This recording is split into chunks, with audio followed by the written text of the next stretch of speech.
before him by the sages. And the previous verse, which is also one of the famous verses, was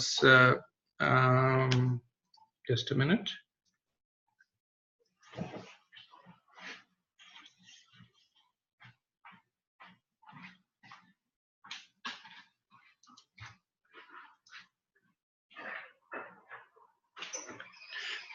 So the previous verse was, as I said, one of the famous verses. Also, Savai Pumsham Paro Dharmo Yato Bhakti Radhok Sajay Ahituki Pratiyata E Atma Suprasiddhyati. And that was Suta's answer to the question that what is something that is for the ultimate benefit for humanity in general. And then he said, Savai Pumsha Paro Dharmo Yato Bhakti Radhok Sajay. That devotional service to Adhok Sajay, Krishna, is something that is for the ultimate benefit, and Ahitukiya Pratiyata, it should be causeless, uninterrupted, and the result of it is Yatma Suprasiddhyati, that it fully satisfies the soul and gives it bliss. So that was the answer to the first question of the sages. The second question that they asked was, what is the essence of all the scriptures? So last week we had discussed in fair amount of details the side-by-side comparison of dharma and paradharma. And we had kind of emphasized on the importance of following the scriptures, whether it is dharma or paradharma. But based on the authority of the Bhagavatam and other scriptures, we had established that the ultimate goal is to follow paradharma as opposed to swadharma. So swadharma is generally varnashram dharma, and paradharma is Bhagavad dharma. And some of the verses that establish that even if one follows paradharma in an incomplete or a faulty way, there is no loss, as opposed to one following swadharma even in a perfect way, unless it gives one somehow or else gives rise to bhakti. So the second verse, 1 to 7, this completes the definition of paradharma. These two verses together, they complete the definition of paradharma. The first verse indicates that the paradharma is yato bhakti radhok sajay, and this verse, it talks about how do we understand the manifestation of this dharma. If we practice it, what are the kind of symptoms that will appear in our life? So the translation is that by rendering devotional service unto the personality of Godhead Shri Krishna, one immediately acquires causeness, knowledge, and detachment.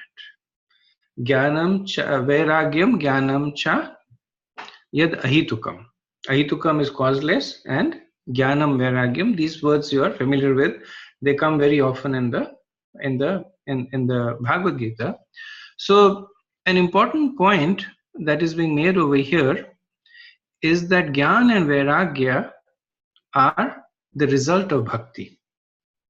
So sometimes people say that we need Jnana and Vairagya to perform bhakti. They are the prerequisites to bhakti, but this verse disambiguates that notion. It says that they are the symptoms of bhakti because, really speaking, bhakti has no prerequisites. It is fully independent. Also, several people say that the real purpose of dharma is jnana and vairagya. And one needs to develop knowledge. Through knowledge, one needs to develop detachment. And bhakti is meant for the less intelligent class of people. But Sutta Goswami is saying that one who performs bhakti automatically gets access to Gyan and Vairagya.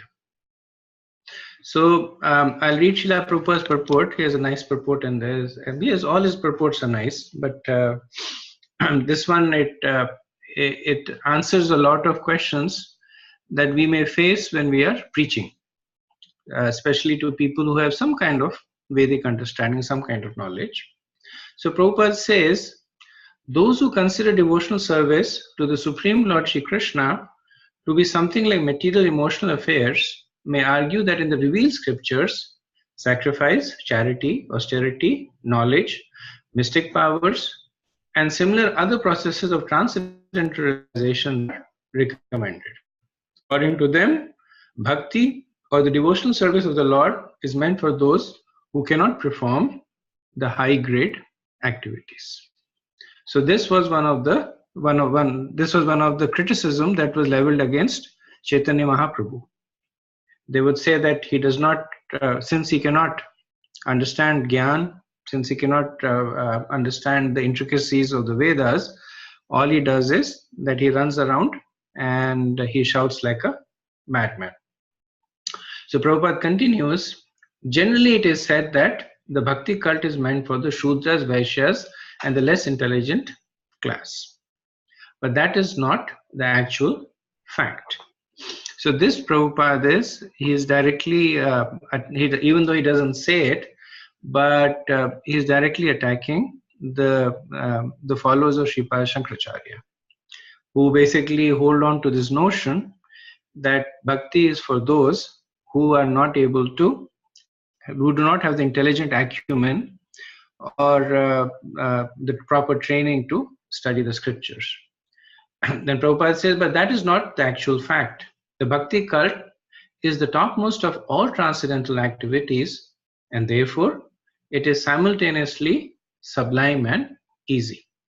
It is sublime for pure devotees who are serious about getting in contact with the Supreme Lord, and it is easy for the neophytes who are just on the threshold of the house of bhakti. So this is a very powerful statement that I could relate to, that it is simultaneously sublime and easy. So just because it is easy does not mean that it gives a second class result. And that is the potency of Krishna invested in this process. That bhakti is for everybody, for the neophyte and even for the most advanced devotee. So Prabhupada says that for the advanced it is sublime, and for the neophyte it is easy. To achieve the contact with the Supreme Personality of Godhead, Sri Krishna, is a great science, and it is open for all living beings, including the Shudras, Vaishyas, women, and even those lower than the low-born Shudras. So what to speak of the high-class men like the qualified Brahmanas and the great self-realized kings? The other high-grade activity designed as sacrifice, charity, austerity, etc. are all corollary factors following the pure and scientific bhakti cult. So Prabhupada, he makes the third point that bhakti is a science. So he's saying that it is easy, but it is sublime. It is available for everybody regardless of their birth, and it is a science. So it is a science that allows one to engage at a very elementary level, and they can go beyond several levels that can also include the so-called complex part of the Vedas.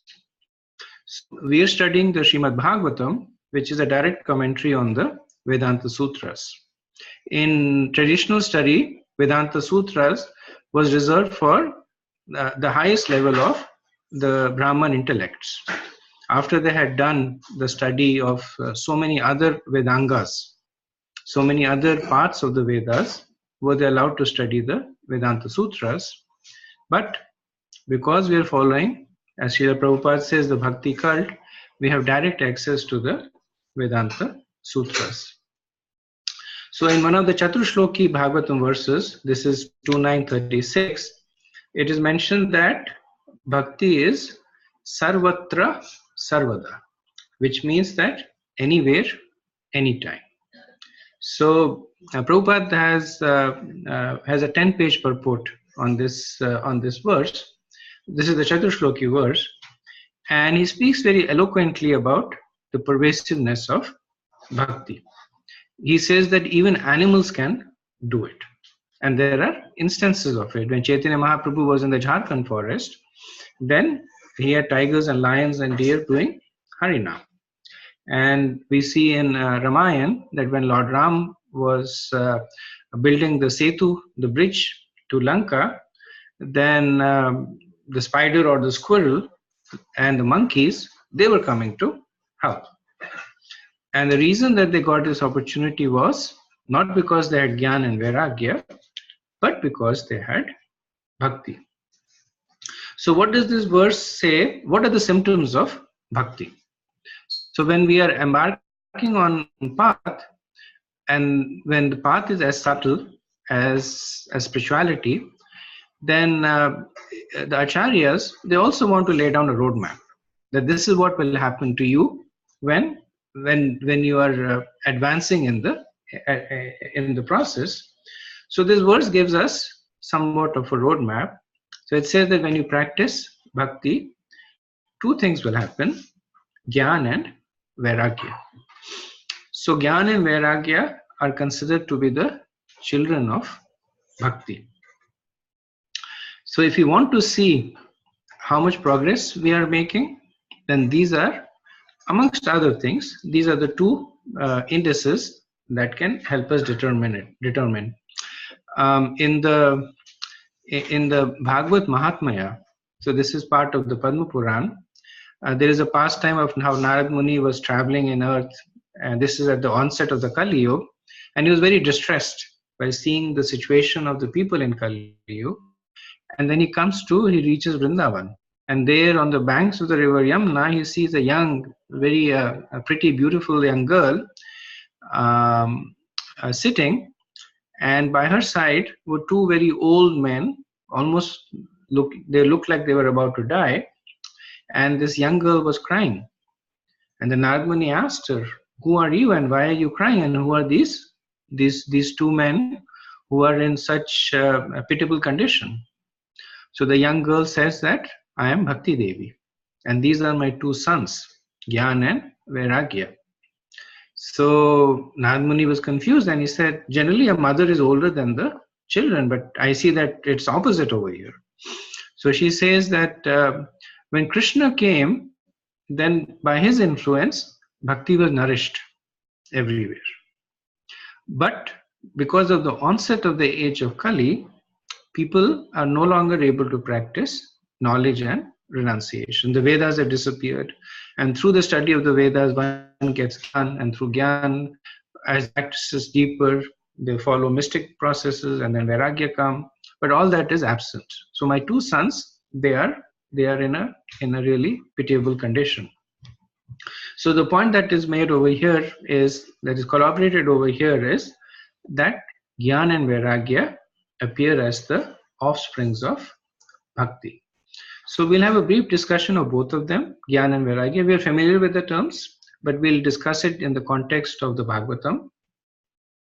So Vairagya, etymologically, Vairagya is Vi-raga. So Vi means without, and Rag means, so Rag we are familiar with, Raganuga Bhakti. So Rag means passion or feeling or emotion. So one meaning of Vairagya is without passion, without interest. And this gives one meaning of Vairagya, which is a dispassionate stance in life. So this Vairagya is when you perform activities but are not passionate about enjoying the fruits of that activity. So when typically people are in the more passion, they perform an activity, their eyes are on the result. That as soon as I do this activity, this will happen and this is what I will enjoy. But Vairagya means that they are dispassionate about it, that they are detached from the activity. Second meaning of vairagya is viranja gahena, and uh, uh, so viranja gahena means to go beyond color, and it also means uncolored. So in this context, it means that one who is not colored by the modes. So the modes are of goodness, passion, and ignorance, and when we perform activities in the modes, our consciousness is colored by the modes. So in this context, vairagya means that when one is performing activities without a sense of proprietorship on the activity itself. So previous understanding was detachment from the fruits of the activity.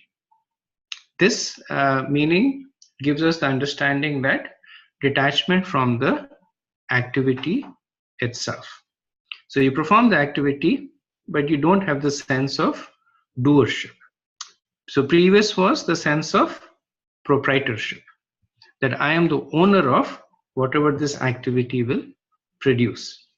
This meaning of vairagya is that one does not have the sense of doership, that I am the doer. The third understanding of vairagya is that it means that you have eaten. So this comes from the context that when we are hungry and we see a plate of food, then we are very much attached to that food just because we are hungry. But then as we eat and we eat and eat, and once we have eaten, the same food does not attract our attention at all because we are satisfied. And this understanding is understood to be that when one is experiencing something higher, they lose taste for something lower. Specifically in this context, that when one is performing bhakti, then they lose taste for the activities that are more in the materialistic realm. So based on this, we can understand that vairagya means that it could be dispassionate, that we don't have a sense of proprietorship. It could be neutral, which means that we don't have a sense of doership, or it could mean that we are experiencing a higher taste. So these are different levels of renunciation. At the most basic level, renunciation is restraining the senses from the object. And in our case, when we take our initiation, then the four regulative principles, they help us practice this basic kind of renunciation. That there are certain items that our senses may be attracted to, whether it's certain food items or items to drink or enjoy, but we restrain our senses from there. Then there is this detachment that is also spoken about in Bhagavad Gita. So in chapter 15, verses 3 to 4, Krishna advises Arjun to use the Asanga Shastrena Didena Chitva, or the weapon of detachment. And he says, with this weapon of detachment, cut down the intractable banyan tree of existence. So this is the first aspect of vairagya. And Krishna recommends the vairagya also to as a method to control your mind. So this is in chapter 6, the famous verse that asamshaya mahabhago mano durnigram chalam abhyasena to kaunteya vairagyena chagrahate. So where Arjun says, how can I control my mind? And Krishna says, it is difficult, but abhyas, by practice, and vairagya, by detachment.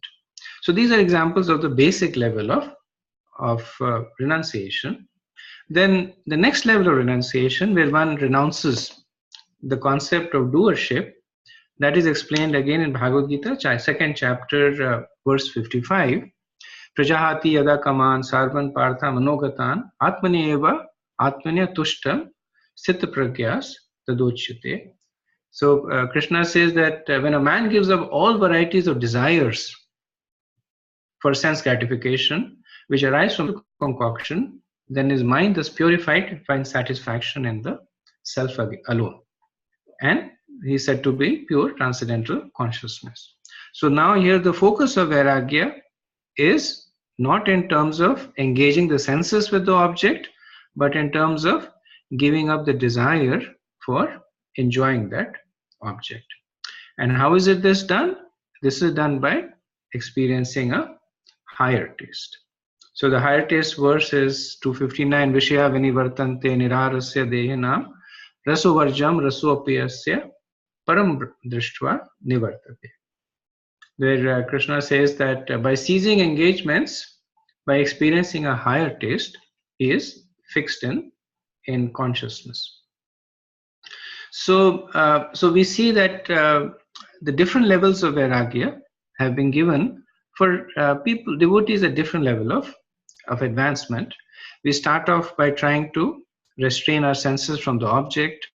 Then we restrain the desire for enjoying that object, and then ultimately the desires don't even register because we start experiencing the higher taste. So for a devotee, Vairagya does not mean giving up anything, but what it means is using it in the service of Krishna. So what the devotee gives up is he does not give up the object, but what he gives up is the desire to enjoy that object separately from Krishna. So in Bhakti Rasamrita Sindhu, Rupa Goswami, he talks about this as, he defines this as Yukta Vairagasya, Anasaktasya Vishayan Yathartam Upayunjita Nirbandha Krishna Sambandhe Yuktam Vairagyam Uchyate. So he says that when one is not attached to anything, but at the same time accepts everything in relationship to Krishna, one is rightly situated for possessiveness. But on the other hand, one rejects everything without knowledge of its relationship to Krishna is not complete in his renunciation. So for devotees, Vairagya, just for the sake of Vairagya, is actually condemned. So when something is given to you, like Prabhupada had this picture shown to him of a sannyasi refusing to accept a plate of money. And Prabhupada said, I would have taken all the money and used it in Krishna's service. So it's not that he was attached to the money, but he was attached to using that money in the service of Krishna. And Krishna himself confirms that is the highest form of renunciation. So in 5.2 he says, Sanyasa karma yogascha nihashayasya karavubhav tayostu karma sanyasat karma yoga vishishyate. So Krishna says renunciation of work and work in devotion are both good for liberation, but of the two, devotion is better than the renunciation of work. So in the context that Vairagya appears as a symptom of bhakti, this is Vairagya, this is Yukta Vairagya. That because when we execute devotional service, we understand everything in relationship to Krishna, and we also gradually become more and more detached from the owner, from the concept of that we are the owner. But we try to use everything in the service of Krishna. So, so this is about Vairagya. So some discussion about Gyan. And this is a little interesting. We can understand, conceptually at least, how does Vairagya come out of Bhakti, but how does Gyan come? So previously Prabhupada had said that this is available to the Shudras and to the uneducated, illiterate. So how does Gyan come out of Bhakti? And first Krishna promises it comes. So in one of the Chaturshloki Bhagavad Gita verses 10, Krishna says, Tesham evanukam, Tesham satata yuktanam bhajatam pritipurvakam, Dadami buddhi yogam tam yena mam upyanti te. That to those who are constantly devoted and worship me with love, I give the understanding by which they can come to me. So this is where the Gyan comes. Gyan comes from Krishna. Krishna's reciprocation to his devotee is that he gives them knowledge. What kind of knowledge? Knowledge that is useful. He may not give them knowledge about the scientific facts or economic facts and material knowledge, but he gives them the real knowledge that can help them make the progress back to Godhead. In the Shishtastakam, the first verse, Chetudarpan Marjanam, Chaitanya Mahaprabhu, when he's describing the symptoms of devotional service, Param Vijayate Sri Krishna Sankirtanam, so one of the symptoms that he says is Vidya Vadhu Jivanam. And it's kind of interesting, these three words, they have a lot of, they have a huge purport packed in them. So, Vidya Vadhu Jivanam. So he says, what happens when you chant the holy name, when you perform bhakti, Vidya, knowledge, appears with his wife. So what is this knowledge? This knowledge is knowledge about Krishna, Sambandha Gyan. So what is Sambandha Gyan? Understanding who you are and who is Krishna and what is the relationship. So when you understand how great Krishna is and how small you are, then what follows immediately is a desire to surrender to Krishna. So Prabhupada says that Vadhu or a wife faithfully follows the husband, wherever the husband goes. So this knowledge about Krishna is faithfully followed by the wife of knowledge, which is Sharanagati, which is surrender. Now, Vidya Vadhu Jivanam. Now, what is the life of the wife of Gyan? What nourishes nourishes surrender? So we see that Krishna Sankirtanam is what nourishes this surrender, this sense of surrender. So Vidya appears as an offshoot of bhakti, and then it helps us to develop a desire to surrender to Krishna, which is Vidya Vadhu, and that surrender is nourished by the chanting of the holy name. So if you just look upon this as a family, we see that Bhakti Devi has a son called Gyan, who has a wife called Sharanagati, and the life of Sharanagati is to serve her mother-in-law. So this is a more Vedic family where everything is working fine. There's no Saas Bahu fights going on. It's the opposite. So what's happening is that the daughter-in-law is faithfully serving her mother-in-law. And the result of it is Param Vijayate Sri Krishna Sankirtana. So this knowledge that comes to us as a result of the performance of bhakti, at least as far as the Shishtastakam verse 1 states, that it will help us develop a mood of surrender to Krishna. It will be nourished by the chanting of the holy name, and it will in turn nourish the process of bhakti. So that is why chanting is said to be the means and the end. So this Gyan and Vairagya, what is the motivation of their appearing? What are the triggers that cause them to appear? So Sutta Goswami says Ahitukam. He says that Vasudeve Bhagavati Bhakti Yoga Prayojitya Janatyashu Vairagyam Jnanam Cha Tad Ahitukam. So once again we see the verse Ahitukam, which means that it is causeless. We had seen this in previous verse. Here it has a slightly different meaning. So according to Vishwanath Chakravarti Thakur, in his Bhagavad commentary, he says that Jnana Mahitukam means knowledge without material motivation or without desire for liberation. If you service Krishna without cause, then Krishna's reciprocation is also without cause. You perform causeless bhakti and Krishna reciprocates with causeless jnana and vairagya. So the previous ahitukam was our ahitukam, that we are causelessly performing bhakti without any motivation. This ahitukam is the reciprocation of Krishna. That without, so Krishna does not make us sit in a test, he does not make us higher. Causelessly, he will award us jnana and vairagya.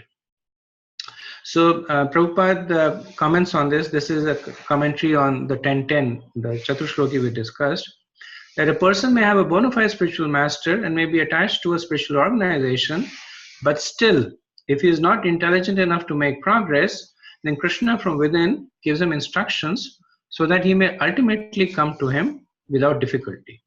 The qualification is that a person always engages himself in Krishna consciousness with love and devotion, render all kinds of service. So the ahitukam in the previous verse means that bhakti is done without a material. In this verse, it means that Krishna's reciprocation in the form of jnana and vairagya is also causeless. So this is one of the, as far as I know, the only verse, but not 100%, but this is, as far as I know, the only verse that appears twice in the Bhagavata. So it appears here and it also appears in the third canto, chapter 32, verse 23, where it is spoken by Lord Kapila to his mother Devahuti. The only difference is that the word ahitukam is replaced by Brahma Darshanam. So Prabhupada says one more causeless thing happens, which is Brahma Darshanam means that you get to see Krishna face to face. So in a sense, the message that has been given to us is perform Bhakti Yoga in the relationship to Krishna. No other process is required. So one may think that I will take to Bhakti after I realize that I am not the body but the soul, or after I have understood the nature of the universe. And Sutta Goswami is saying that by performing devotional service, knowledge and detachment, which are the fruits of all these other practices, manifest automatically.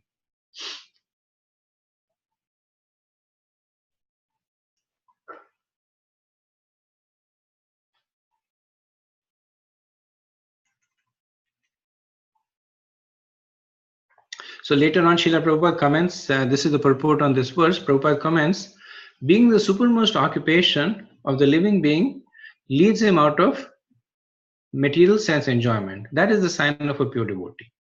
One who is a pure devotee has all other good qualities, namely knowledge, detachment, etc. But one who has only knowledge or detachment is not necessarily well acquainted with the principles of the bhakti karma. Bhakti is the supermost occupation of the human being. So Srila Jiva Goswami comments that when one attains the same level of devotion, when one attains some level of devotion, he is hearing about Krishna, and the desires to perform other acts that increase bhakti tend to increase as a matter of course. So the word asu is used over here, which means that very soon, when one performs bhakti, very soon jnana and vairagya appear more and more. So these two verses, 1 to 6 and 1 to 7, they complete the definition of paradharma. So the first one, Savai Pumsha Parodharma Yato Bhakti Radhok Sajay, state that the purpose of all the essence of the most beneficial activity is to worship Krishna. And 1 to 7, it basically says that through the execution of bhakti, everything is attained. Nothing needs to be, there is nothing that is separate from bhakti.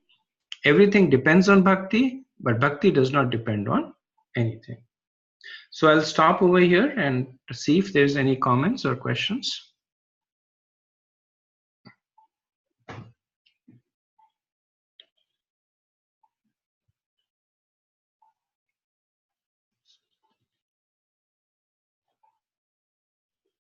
Hare Krishna Prabhu, Gaur Sundar Das here. Hare Krishna Prabhu. Prabhu, in this verse 127, Krishna is referred as Adhokshaja. Can you talk? Is there any context sensitive for the name, particular name of Krishna? Why it is referred as Adhokshaja?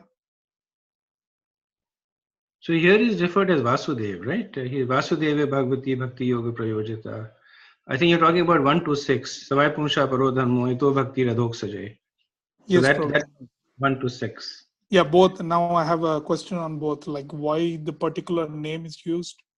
One place it is Adhokshaja and one place it is Vasudeva. I haven't seen any commentary on that, Prabhu. Adhokshaja means one who cannot be perceived by the senses, who is beyond the senses.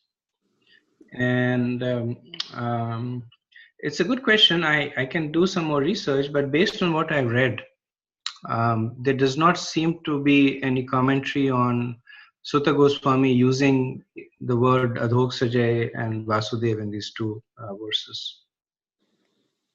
Okay, thank you.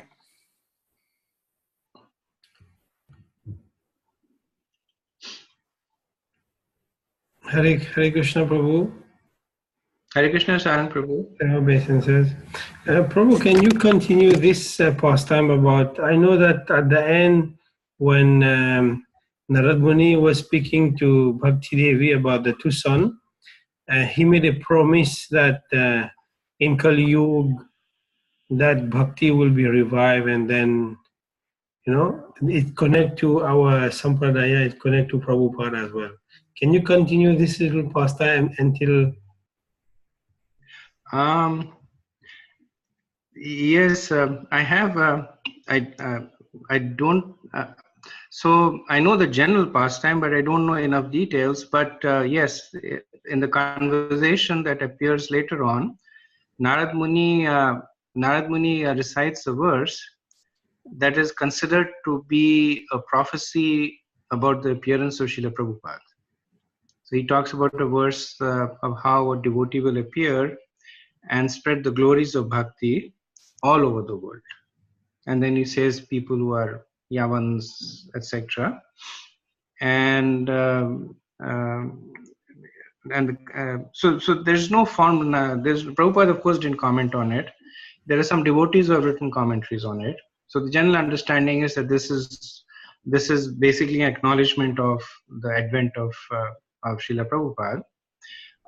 But more or less, the context of the conversation is, as we have discussed, that after that Bhakti Devi, she talks a little bit about herself, that how she appeared, she took birth in the south, and then in Karnataka she became a young girl.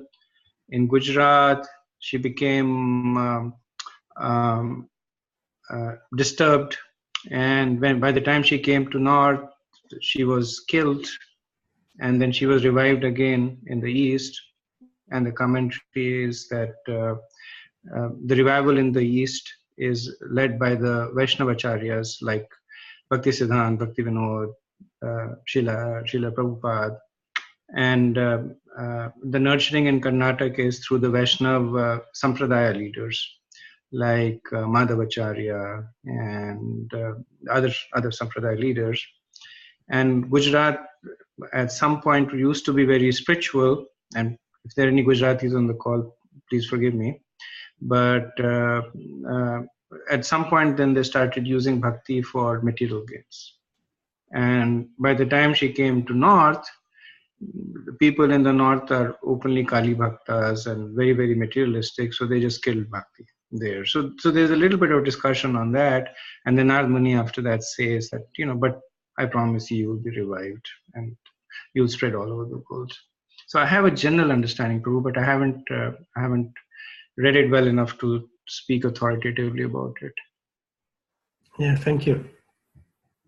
Okay, we have a question over here that when one rejects without knowledge, vairagya just for the sake of vairagya is condemned. Question: how to see when a practicing devotee tries to watch sports or play or movies and tries to connect to Krishna or for preaching, but fails or gets success to certain extent?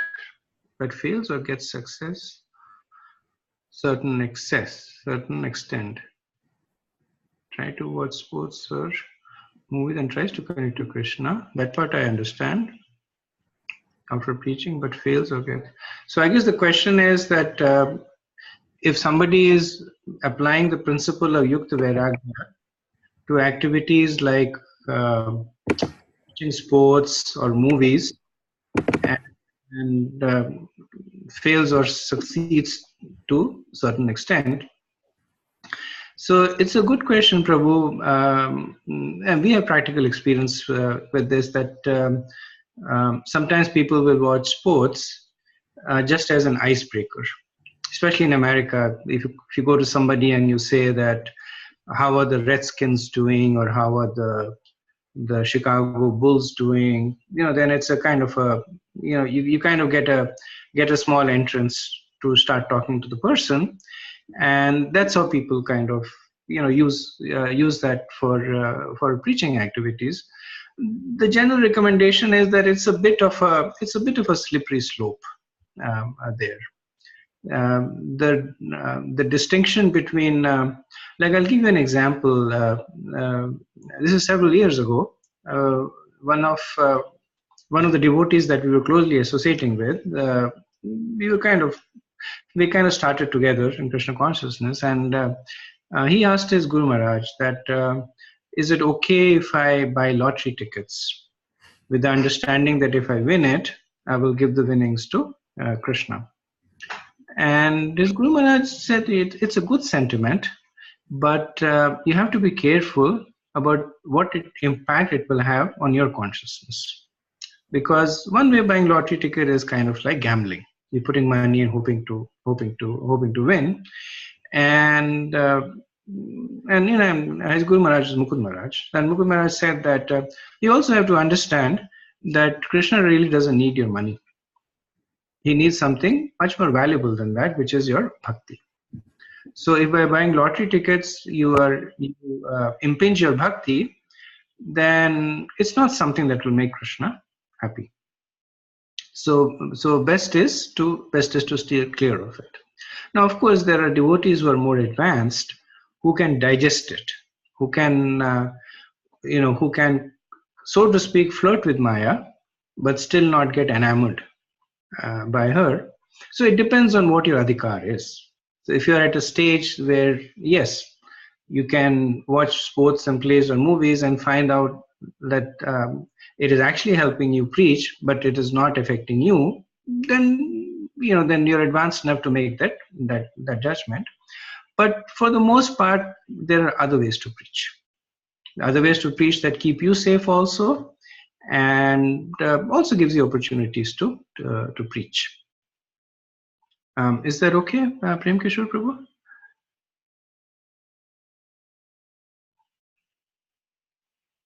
Okay, I see there's one more question.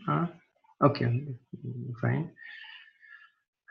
Okay, anything else? Okay, so we'll do the next verse. The next verse is also a very famous verse, 128.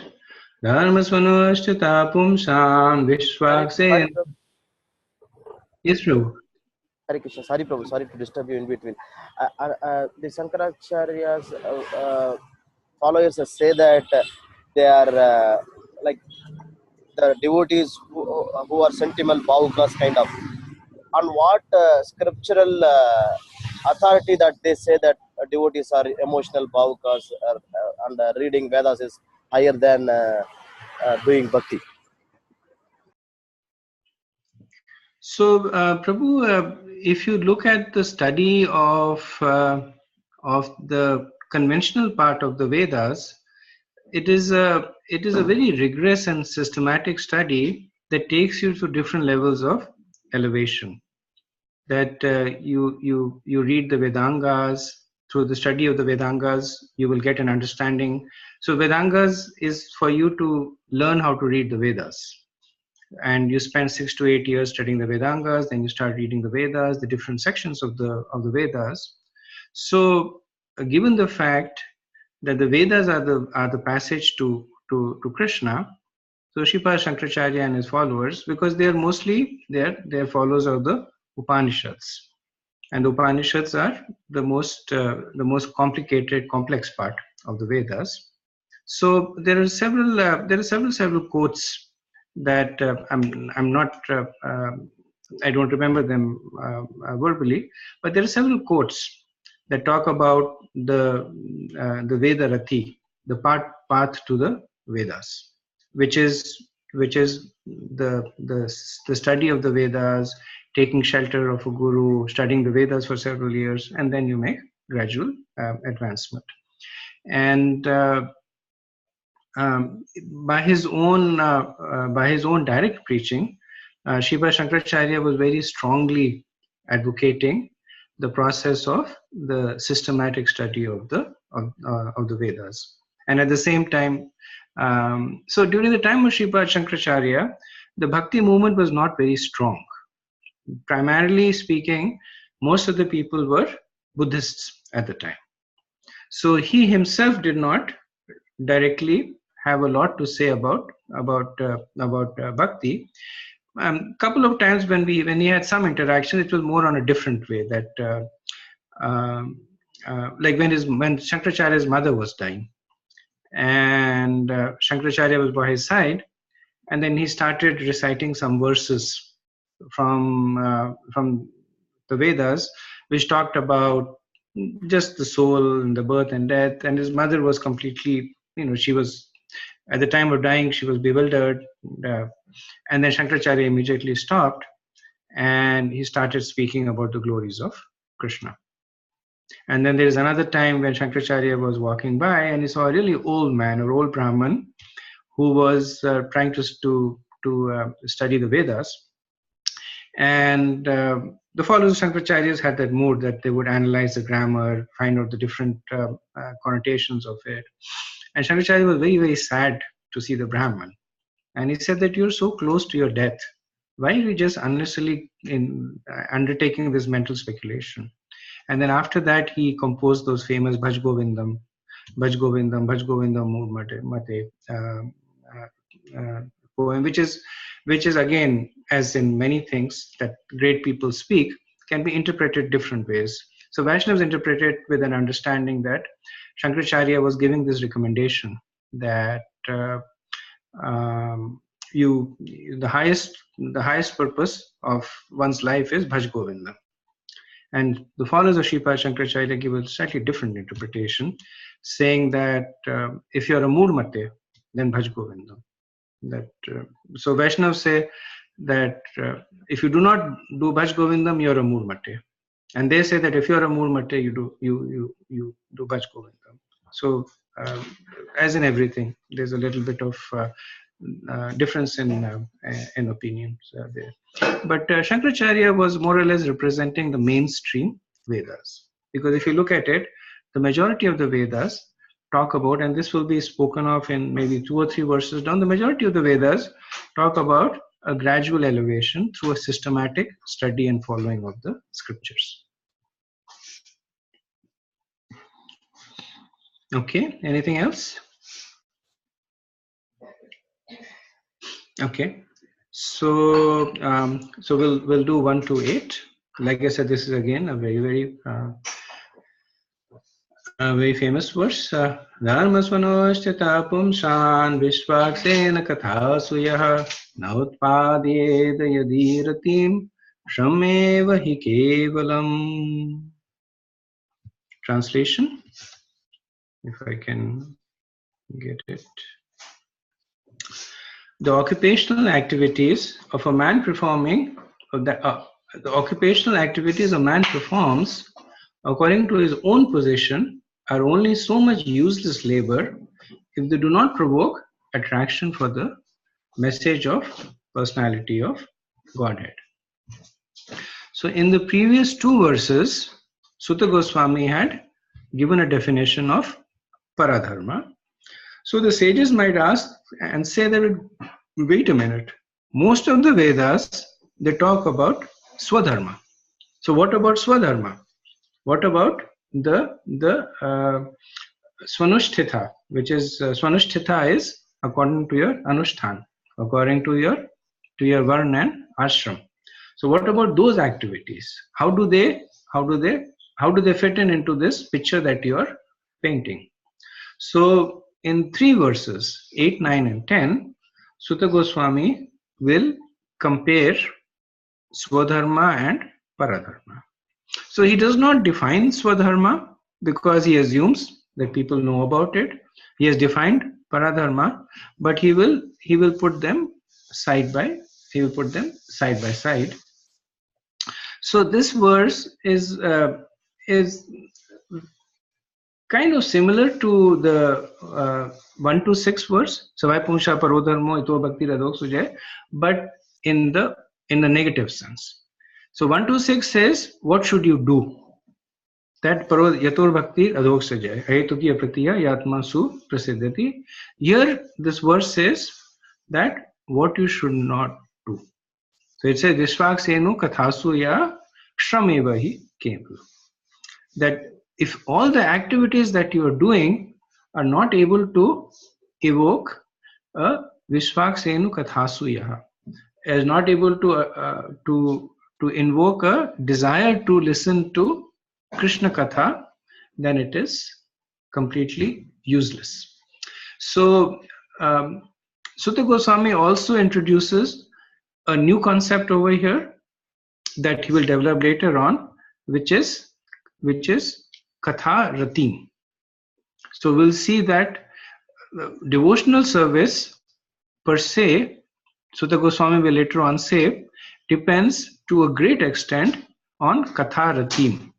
What is your attachment to listening to the pastimes of Krishna?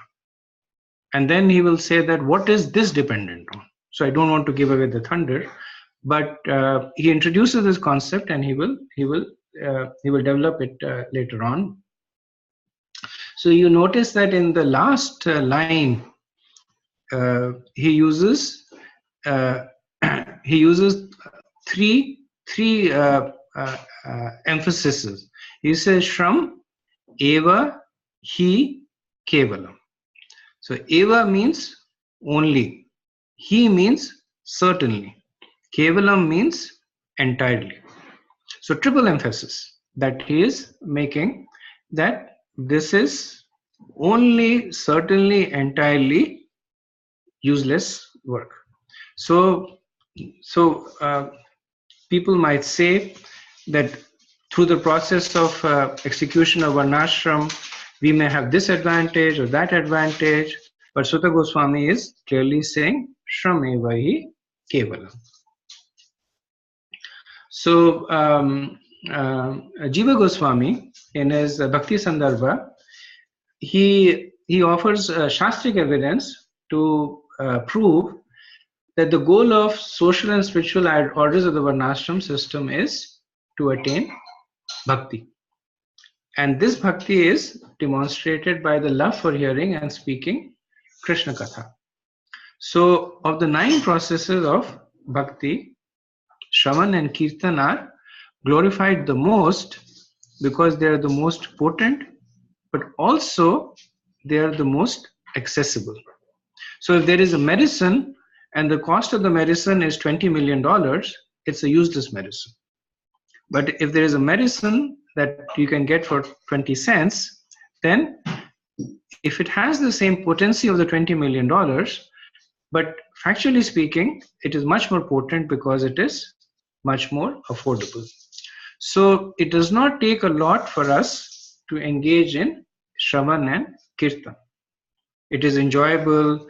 You don't have to perform austerities. You don't have to leave your family. You don't have to renounce anything. And the biggest thing is that it is a source of enjoyment. So that is why this is the Sham, and this is Shravan and Kirtan is glorified. So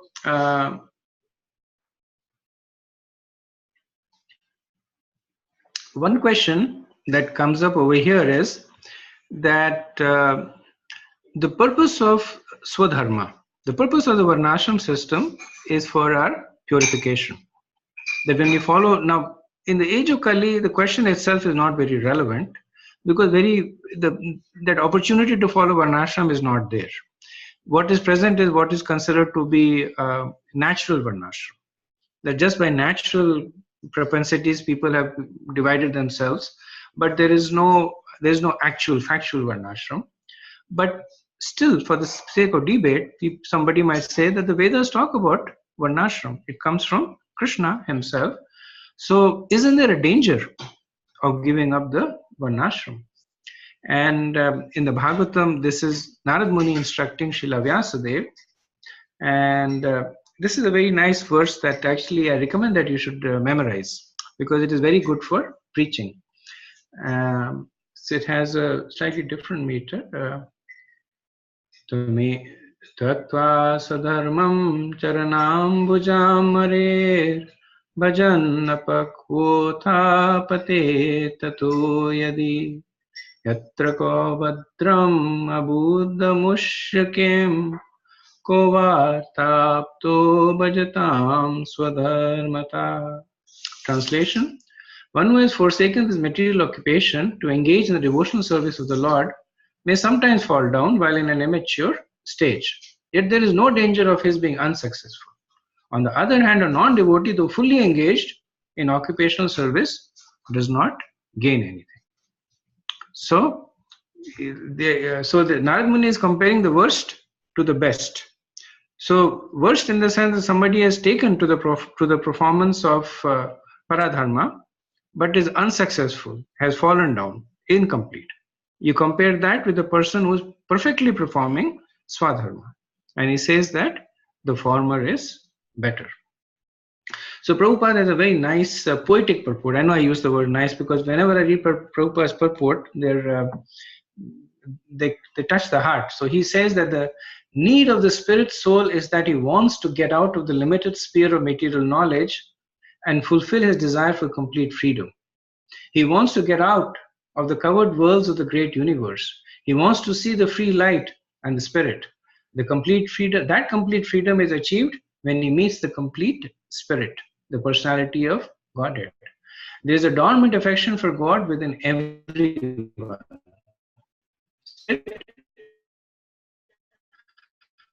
Through the process, therefore we engage ourselves in occupation and chanting the divine activities of the occupational activity that does not help to achieve attachment for hearing or chanting waste of time. So Prabhupada says that even the impersonalists want to get out, because they also have the same aversion to the material world, but their activities are useless because even though they may get out, they have no place to go. So he gives the example that in India there are certain either kind of birds or trained birds that when the person, they open the cage, the bird flies out, but after a few minutes it will fly back into the cage. And the reason is that when it flies out, it has nowhere to engage with. So similarly, the impersonalists, they go out of the material world, but they have nothing to engage in the spiritual world. Why? Because they have never surrendered to the personal form of Krishna. So the bird goes out, there's no trees for it to sit, there is no branches for it to sit on, there are no other birds for it to talk to. So the bird flies and flies and flies and gets tired and comes back. So similarly, the soul, it goes out to the impersonal world, it has nothing to do, it just hangs around. And because the nature of the soul is that it wants to do, so then it comes back. So Sridhar Swami, one of the famous original commentators on the Bhagavatam, so in his commentary on this verse, he says that if one properly engages in religion, no, he says that even if one properly engages in religion, his worship is useless if it does not evoke love for Krishna. Why? Because love for God is the only permanent result. All other results are temporary. Still, one may ask, it's wonderful to think that my goal of work is loving Krishna, but practically speaking, isn't the first objective of my work to provide income to ensure the security and comfort of my family and me? So this is not Sridhar Swami's. This is Burijan Prabhu's commentary on it. So Suta Goswami response is a definite no. In the earlier stages, there may be traces of bhakti, but as one matures in the practice, Krishna Ratim should concomitantly increase, otherwise it is useless labor. So there are many Vedic scriptural references to substantiate this. In the Bhagavatam, in the conversation between the Navyogendras and Maharaj Nimi, Sri Chamsa, he says that if any member of the four Varnas and the four Ashram fail to worship or intentionally disrespect the personality of Godhead, who is the source of their own creation, they will fall down from their position into a hellish state of life. So here we see the opposite thing happening. Previous verses we had said that if somebody follows Paradharma and neglects Dharma, he is protected. Now what we are seeing is if somebody follows Dharma and disrespects Lord Narayan, which means does not follow Paradharma, he will be condemned. So Krishna himself, this is in the 7th chapter, the verse that he says, Antavantu phalabdesham tad bhaktiya alpamedesham devan deva yato yanti mad bhaktya yanti mamapi. Men of small intelligence worship the devas. And even the devas who are being worshipped, even they condemn this mentality. So Madhvacharya, this is Srila Prabhupada's purport of 11th canto, 2nd verse 47. He quotes Sripad Madhvacharya. He says, all the demigods are extremely inimical to one who does not respect Lord Vishnu. Such a person is pushed into the darkest regions of the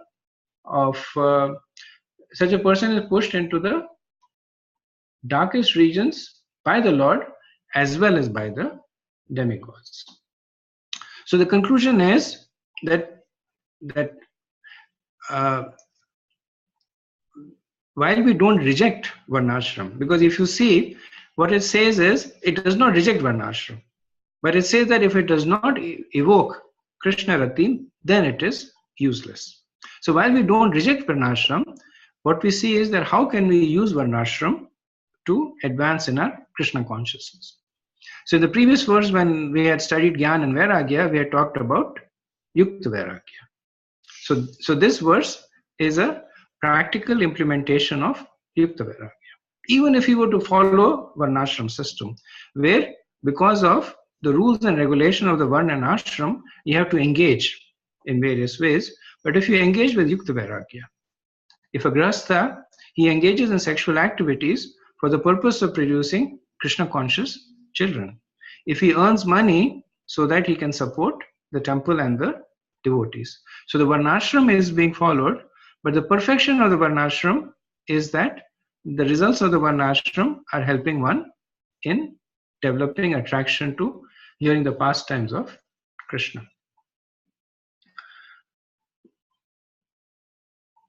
Okay, so I'll stop here, see if there are any questions or comments.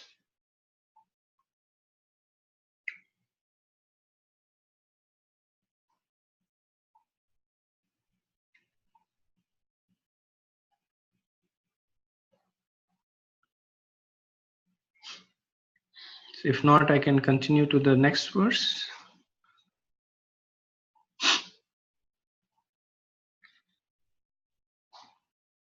Okay, so we'll continue with the next verse. Dharmasya hayapavarasya nartho artha yupakalpate narthasya dharma ekantasya kamo labhaya hi smritaha. All occupational engagements are certainly meant for ultimate liberation. They should never be performed for material gains. Furthermore, according to sages, one who is engaged in the ultimate occupational service should never use material gains to cultivate sense gratification. So this verse, it states what the previous verse says. The previous verse was saying it in the negative. This verse is saying in the positive. So we see that symptom very often in the scriptures, that an important point is made both in the negative and in the positive. Like the basis of all bhakti, like Vismartav Satatam Vishnur Vismartavyo na jatuche Sarva Vidhi Nishedya Shur Etayoreva Kinkara. That what is all the rules and regulations of bhakti, what are they subservient to? That Smartavyo Satatam Vishnu. Always remember Krishna. Vismartavyo na jatuche. Never forget Krishna. So positive and negative. So we saw the previous two verses also, and we see over here that this verse, the previous verse states that unless you use varnashram to develop Krishna Rati, it is useless. Here it is saying that you should use varnashram to develop Krishna Rati, and then also makes the point that it should not be used to perform material gain. So this also introduces the notion of hayapavargasya, apavargasya. It's a bit of a tongue twister for me. So after hearing the previous verse, somebody might say that the purpose of varnashram dharma is dharma, artha, kam, and moksha. And when we follow, so this is as per the revealed scriptures. So when we follow dharma, then we are entitled to artha, which is economic gains. When we have artha, then we are entitled to kam, which is enjoyment. And then through the gradual process of following dharma, we will ultimately get moksha.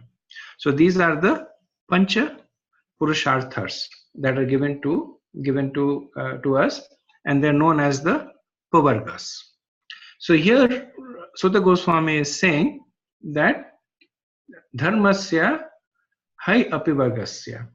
So opposite of pavargas is apavarga. He says, so he's actually going against the grain. He's saying the purpose of devotional service is to not follow this path, but only for not follow this path means not follow the path of dharma, artha, kam, and moksha. But he's saying that dharma should only be used for moksha, not for artha, not for kam, but only for moksha. And so he explicitly says that when one who is engaged in ultimate occupational service should never use material gains to cultivate sense gratification. So what is material gains? Artha. What is sense gratification? Kam. What is devotional service? Dharma. So he's saying that one who is engaged in dharma should not use artha for kam, but should only use it for moksha. So Srila Prabhupada had on this pavargas in one of his lectures. So vargas is also, for those of you who have studied Hindi, vargas is also the clubbing of alphabets, that like ka, kha, ga, gha, yara, la, va. So this is one of the vargas is pa, pha, pa, pha, bha, ma. Pa, pha, ba, ma. So these are the consonants that you require only your lips to speak. So Prabhupada says that he's using it as a mnemonic. So he says that what do the vargas do? He says pa means parishram. You work very hard.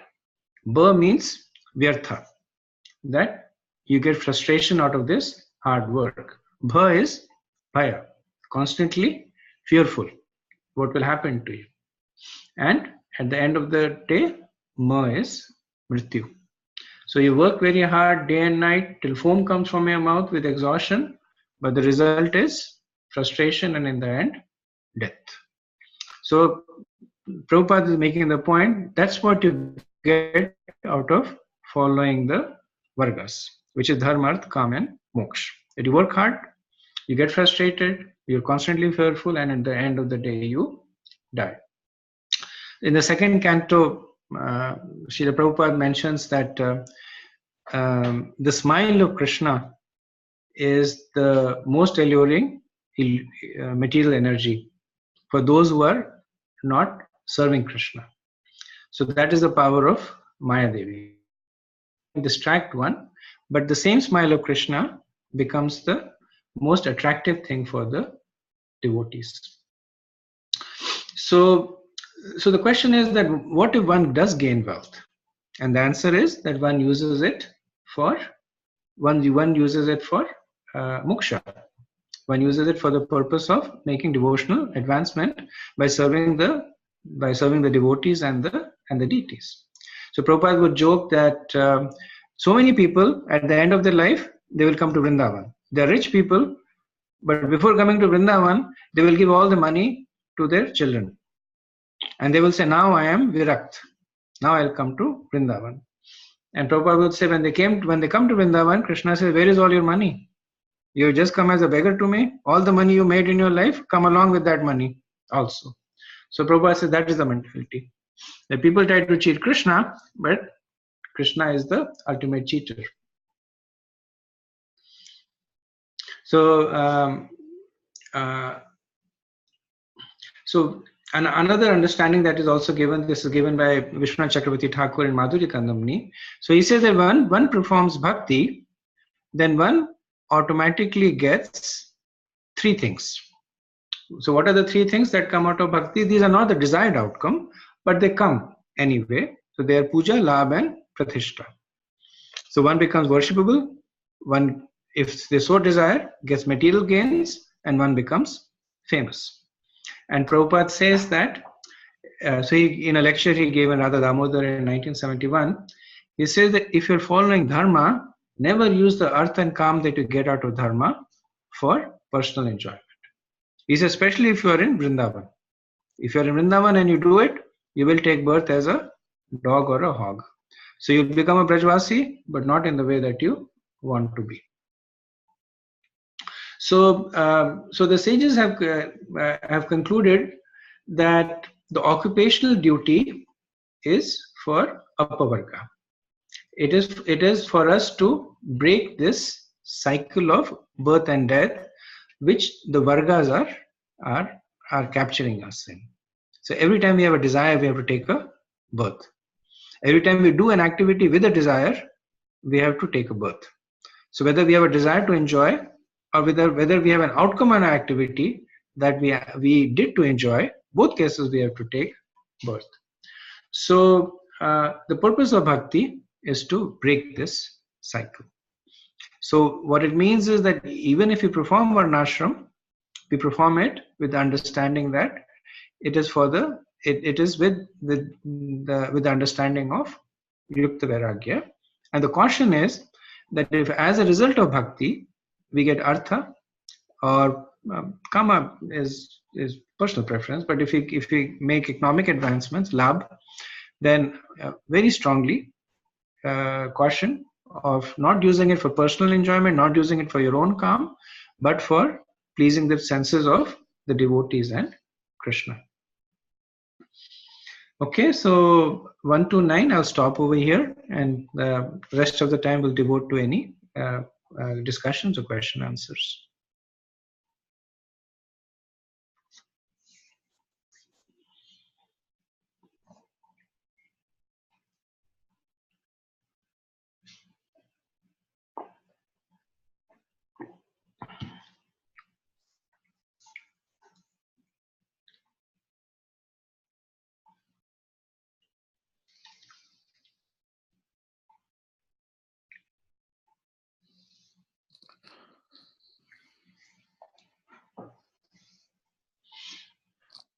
Hare Krishna, Prabhu. Prabhu, most of the time we are practicing mixed devotional service. We are not in pure devotional service. So maybe if you can talk about how to go from the mixed devotional service to pure devotional service. Okay, that's a very good question, and actually, I can speak a little bit, but these set of verses, they segue into the answer to the question that you're asking. That beginning from verse, so we are at verse 9, five verses down. I think beginning from the verse 15 onwards, Sutta Goswami. Well, so the natural question that gets asked, which is what you're asking, is it's very difficult to reach this stage, even though it seems to be a simple stage. Very difficult to reach this stage directly. So how can we reach it in a gradual way, from a stage where what you're performing has a small portion of devotion to pure devotion? And Sutta Goswami will answer it, and that's why the title of this chapter is divinity and divine and divinity. What's the chapter?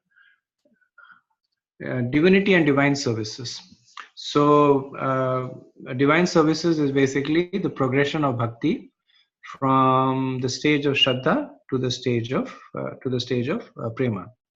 So it'll be discussed in more details over there, but the conceptual understanding is, and that's why Sutta Goswami has introduced Varnashram dharma over here, that while being situated in this position, so he talks about it from a very practical perspective. He said, while you're situated in your position, without changing anything, develop some attraction for Krishna Katha. And Krishna Katha is Shravan and Kirtan. He'll make this point later on again, that Krishna Katha is both hearing and speaking. So Prabhupada makes the point that it should not be considered that you're hearing unless you're speaking. You cannot hear and not speak. If you don't speak, that means you're not hearing. So both of them go hand in hand, and speaking is a symptom of hearing. So just like if something is hot, the symptom is that when you touch it, you get burnt. Similarly, if you're hearing sincerely, then speaking will automatically come. So Sutta Goswami makes the point that Shravan Kirtan, through the process of hearing and speaking, while situated in your current engagement, will gradually purify you. Now, the question might be asked, what if I don't have any attraction for Shravan and Kirtan? Sutta Goswami says, no problem. I have the solution for you. That all you have to do is to serve other Vaishnavas. That itself will kindle this desire to hear and speak. So one of the Mangalacharan verses is Shanvatam Swakatha Krishna Punya Shavana Kirtanam. And Punya Shavana Kirtana Vidunoti Suhut Satam. Shanvatam Swakatha Krishna Punya Shavana Kirtanam. Ardentastu Yabedrani. Ardentastu Yabedrani Vidunoti Suhut Satam Nashta Prayeshu Vidri. Okay, not that verse. There's another verse that that comes later on in the Bhagavatam, where it says that by following this process of Vaishnav Seva, one automatically develops a desire to hear and speak about it. So when we are neophytes, when we are at the initial stage of bhakti, then that's how we cultivate our bhakti. We try to listen and speak, and in order to nourish that, we serve the devotees. And the two processes will nourish one another to take us to the more advanced stages. So everything that is there for us to reach to the stage of Shuddha Bhakti is there in the Bhagavatam. There is no need for us to go anywhere else. One of the verses is, what is the need for any other book, because the Bhagavatam has everything in it, because it will engage with us at whatever stage that we are. They says, they say that katha ruchi. I say I don't have any katha ruchi. It says they say I don't desire for Vaishnava. So things that we can do to develop that attraction there. So I see a question on the chat.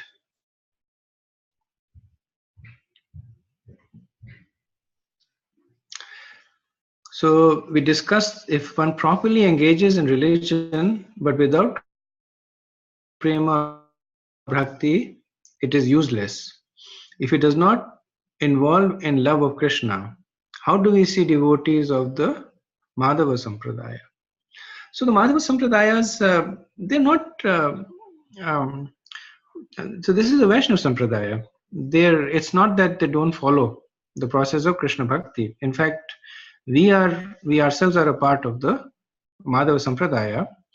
They differ a little bit in the mood of Gaudiya Vaishnavas, because they are Tattvavadis, which means that they follow the Pancharatrik Vidhi much more strictly. We tend to follow, we are more Bhagavad Vidhi. We follow a little bit of Pancharatrik Vidhi when we do our deity worship and some of the yagyas that we do, the semblance of Pancharatrik Vidhi. But primarily our focus is Vidhi, which is that's our primary mood. But ultimately, both of them lead to Krishna. Even if one follows, this is discussed in the Nectar of Devotion, even if one follows simply sadhana Vedi bhakti, simply follows Pancharatrik Vedi, they can go all the way to the stage of prema. So it's not that Pancharatrik Vedi will stop them at stage. It's not that they will not experience bhav. They will experience bhav, but in a different way. They will experience bhav in the purity of the process that they are following, in the worship of the deity, in the way that they perform the yagyas. They will go all the way to prema. They will not go to Mahabhav, but they go all the way to prema, which is pure devotional service. And we take more shelter of the Bhagavad Vidhi, which can take us all the way to the lotus feet of Srimati Radharani.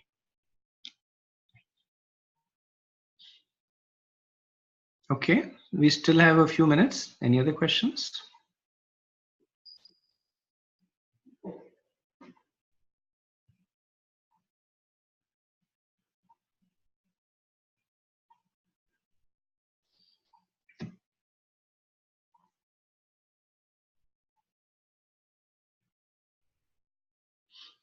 Okay, if not, I give you back 4 minutes to perform ecstatic devotional service. Vancha kalpatarubhyaschit kripa sindhubhya eva cha patitanam pavanebhyo Vaishnavebhyo namo namaha. Ananta Koti Vaishnav Vrinda ki jai. Srila Prabhupada ki jai. Thai Gaur Premanande. Hari Hari Bol. Hare Krishna. Thank you.